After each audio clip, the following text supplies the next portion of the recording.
Lydia and Media Empires that Shaped the World Part 1. The dawn of the Titans and the question of happiness. The 6th century BCE was an era of seismic geopolitical change. The brutal, towering empire of Assyria had finally crumbled, leaving a vacuum of power across the Near East that demanded filling. Into this turbulent space, new civilizations rose, defined by their military strength, their strategic geography, and, above all, their wealth. None was more dazzling than the kingdom of Lydia, nestled in the fertile lands of western Anatolia, its very existence underpinned by a natural resource so abundant it seemed a gift from the gods: gold. Lydia was more than just a powerful state, it was a civilization built on commercial genius, the true birthplace of modern finance. Its lifeblood was the Pactolus River, which carried glittering flecks of electrum, a naturally occurring gold-silver alloy, down from the nearby mountains. The Lydian Mernad dynasty, recognizing the inherent chaos of bartering or using unstable weights, were the first to reliably mint standardized gold and silver coinage, predictable, fungible currency backed by the state. They did not just possess wealth, they created the system for wealth, transforming ancient commerce. The capital city, Sardis, a majestic, sprawling metropolis of stone and trade, became the financial hub of the ancient world, controlling vital trade routes that stretched from the Aegean to Mesopotamia and drawing immense tribute from the prosperous Greek cities along the coast. At the zenith of this golden age, ruling from a palace that was itself a testament to opulence, stood King Croesus. His name would forever become the global shorthand for staggering prosperity. Croesus conquered the Ionian Greeks, commanded vast resources, and believed his royal status was unassailable, a permanent mark of divine favor. His prosperity, to his mind, was not a matter of luck, but a permanent state of being, a perfect, assured embodiment of eudaimonia, or true human flourishing, achieved through power and material abundance. It was this profound, almost religious conviction in his own fortune that paved the road to his downfall. Into the magnificent, extravagant court of Sardis arrived a man of utterly contrasting values, Solon, the great Athenian lawgiver, traveling in self-imposed exile. Solon was renowned for his wisdom, moderation, and his unwavering belief in civic virtue, embodying the emerging philosophical spirit of Greece that prioritized balance and understanding over raw accumulation. Croesus, desperate to receive philosophical validation for his spectacular material success, led Solon on an extensive tour through his magnificent treasuries, proudly displaying mountains of gold, fine artifacts, and luxurious silks that took generations to accumulate. He then posed his trap, a challenge laced with self-satisfaction. "Tell me, Solon, who is the happiest man alive?" Croesus fully expected to hear his own name, believing his question was merely a rhetorical setup for praise. Instead, Solon named Tellus of Athens, a modest man who had lived to see his children and grandchildren thrive, and who died fighting bravely for his city in a moment of ultimate valor. He then named the brothers Cleobis and Bidon, who, in a magnificent act of filial piety, pulled their mother's cart to a temple and were granted the greatest reward by the gods: to die peacefully in their sleep at the height of their virtue, their end crowning their happiness. Enraged that his untold wealth counted for nothing, Croesus demanded an explanation for why he, the Gold King, was ranked beneath two humble commoners. Solon delivered the enduring, devastating truth that shattered Croesus's worldview: call no man happy until he is dead. He argued that human life is fragile, subject to the unpredictable, violent whims of fate. Great wealth, far from being a shield, was merely a larger, more visible target for catastrophe. Croesus, unable to process a philosophy that devalued his entire life's work, dismissed Solon as a fool and a simpleton, unworthy of the court's time. The wisdom Croesus rejected became prophecy almost instantly. A dark fate soon overtook his family when his beloved remaining son, Prince Atys, was accidentally killed during a ritual boar hunt by his own guest, Adrastus. Croesus's certainty was violently shattered by grief, a grief that no amount of gold could mitigate.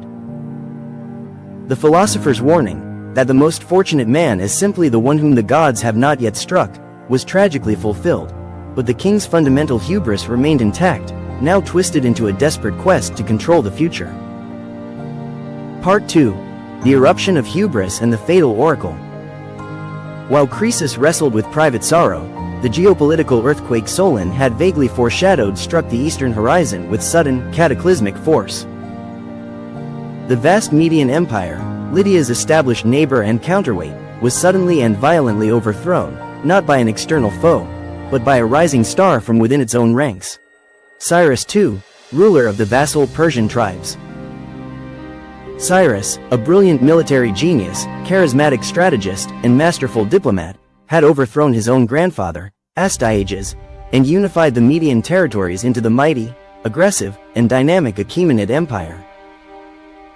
The massive, predictable buffer state that had stabilized the world for decades was replaced overnight by a relentless expansionist force directly on Lydia's border. Croesus, blinded by his inherent contempt for the mountain tribesmen, refused to see Cyrus as a legitimate threat, instead viewing him as a temporary upstart ripe for conquest. The king, now utterly lacking trust in his own judgment but still incapable of true humility, sought to outsource his decision-making to the divine. He devised the greatest test of faith in antiquity.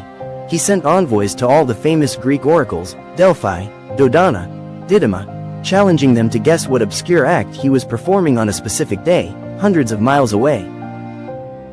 Only the oracle of Apollo at Delphi answered correctly, describing in perfect detail Croesus's bizarre act of boiling a tortoise and a lamb in a bronze cauldron.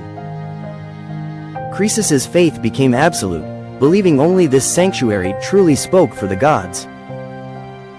He immediately sent the sanctuary an unprecedented offering of gold, including 2 massive bowls, 4 silver jars, and a life-sized gold lion, a monumental bribe intended to secure a favorable answer to his next, crucial question: should he launch a preemptive strike against Cyrus?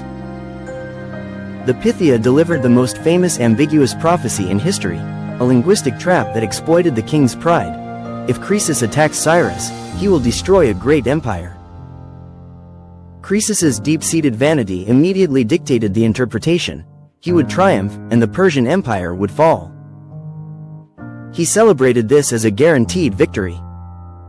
Still slightly uneasy, he inquired further about the longevity of his own rule.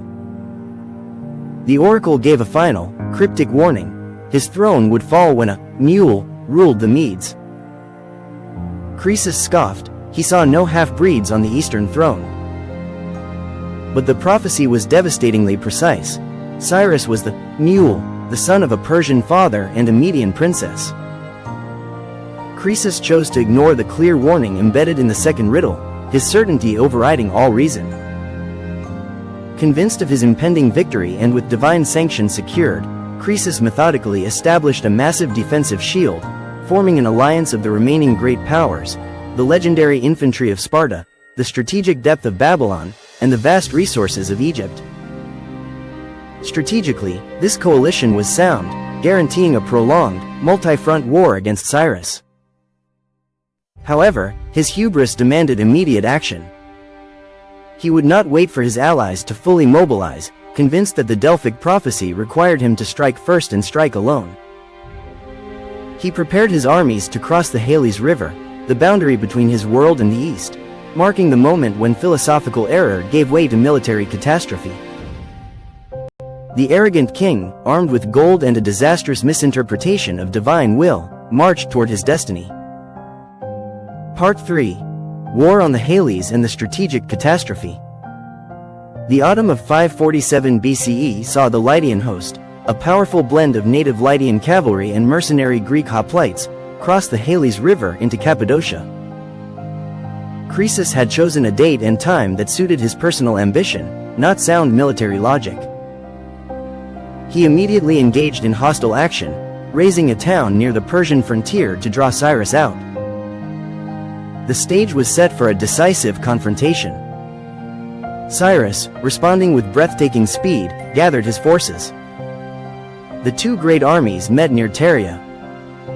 The ensuing battle was a protracted, brutal affair, fought from dawn until dusk. The Lydian cavalry, famed for its skill and heavy armor, clashed repeatedly with the Persian and Median horsemen. The Greek mercenaries held the line firmly, absorbing wave after wave of Achaemenid infantry attacks. When darkness finally fell, neither side could claim victory. It was a bloody draw. This was the first moment Croesus's hubris translated into a fatal strategic mistake. He interpreted the stalemate not as a sign of Cyrus's resilience, but as a minor setback that could be easily rectified with time. He knew the winter was approaching, a season when military campaigns traditionally ceased. Believing Cyrus would also retire to his winter quarters in Ecbatana, Croesus made the catastrophic decision to demobilize his army. He sent his crucial mercenary component home with promises of rich rewards for the next spring campaign, keeping only his core Lydian and allied troops. His plan was to regroup, allow his powerful coalition, Sparta, Babylon, to fully mobilize over the winter, and then launch a crushing, unified attack in the spring. It was a decision based on tradition, not on facing a new paradigm of military thinking. Cyrus was the antithesis of predictable convention.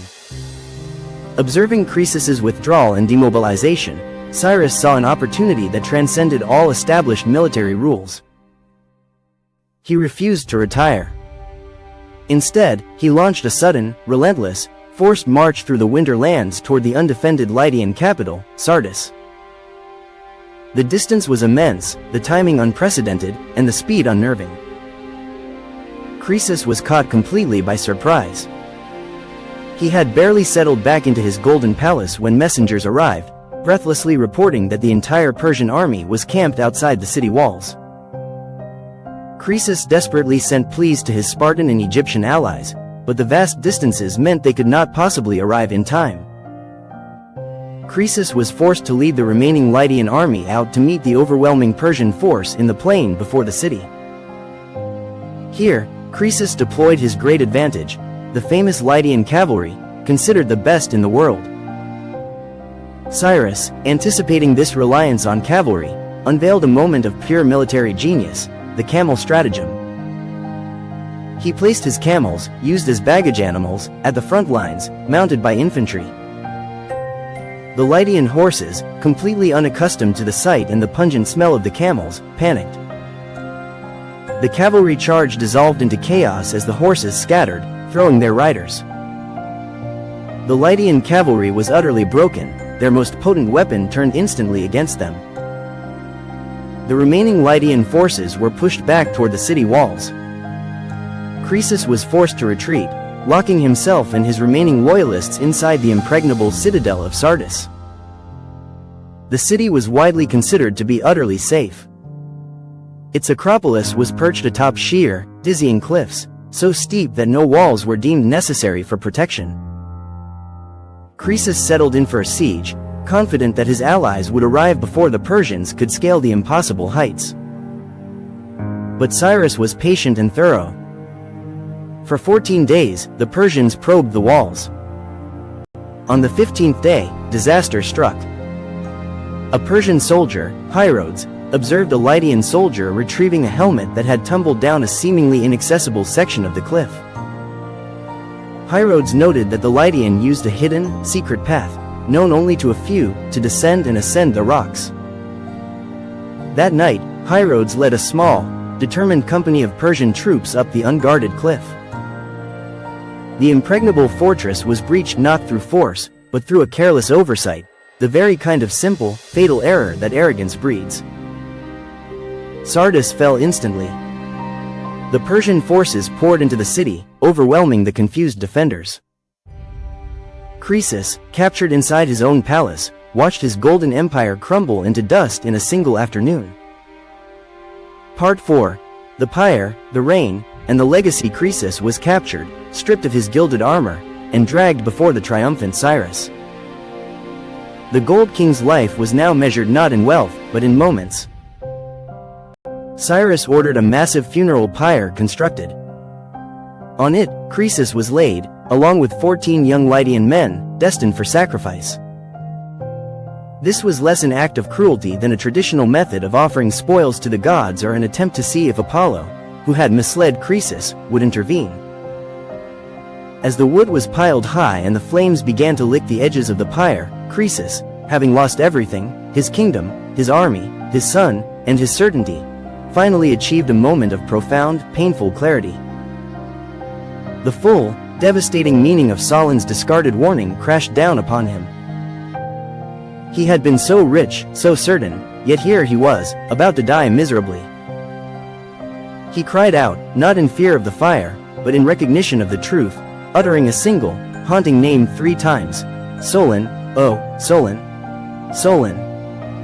Cyrus, observing the execution, was deeply intrigued.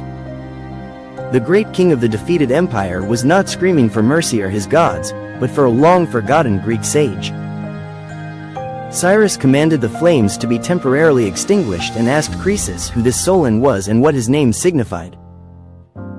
Croesus, standing at the precipice of death, recounted the entire story: the display of wealth, the warning about fortune's wheel, and the dictum that no man should be called happy until his end. Cyrus, a man of strategic brilliance and historical consciousness, understood the gravity of the tale. He saw in Croesus's fate a terrifying mirror of his own potential downfall. He realized that this captive king was a powerful symbol, a living lesson that fortune is fleeting and that all human power is precarious. Cyrus immediately ordered his men to put out the pyre and spare Croesus. However, the flames were too great, the momentum too strong. The fire could not be extinguished. In a moment of absolute despair, Croesus, now utterly humbled, prayed not to his own power but to the very god who had initially deceived him, Apollo. He begged the deity to save him, testifying to the truth of Solon's words. In answer to his prayer, the sky, which had been clear, darkened dramatically. A sudden, violent rainstorm erupted, dousing the pyre and saving Croesus from the heat. Cyrus saw the miracle as irrefutable proof. Croesus, though defeated, was indeed favored by the gods. He descended from the platform and embraced Croesus, sparing his life completely. Croesus of Lydia was transformed.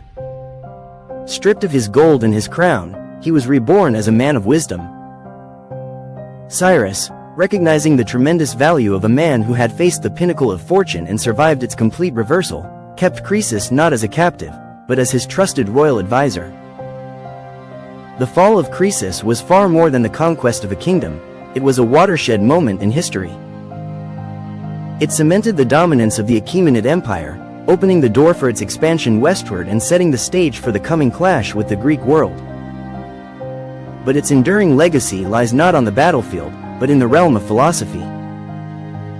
The story, immortalized by Herodotus, serves as the definitive lesson against hubris, a parable demonstrating that absolute certainty is an illusion, that fortune is fickle, and that the only true happiness is found not in gold or conquest, but in the wisdom gained when one stands before the ultimate, inevitable end. The Golden Empire was destroyed, but the great empire destroyed was not the Persian, but the Lydian certainty that power and wealth could command fate. Croesus, the richest man who ever lived, died the wisest.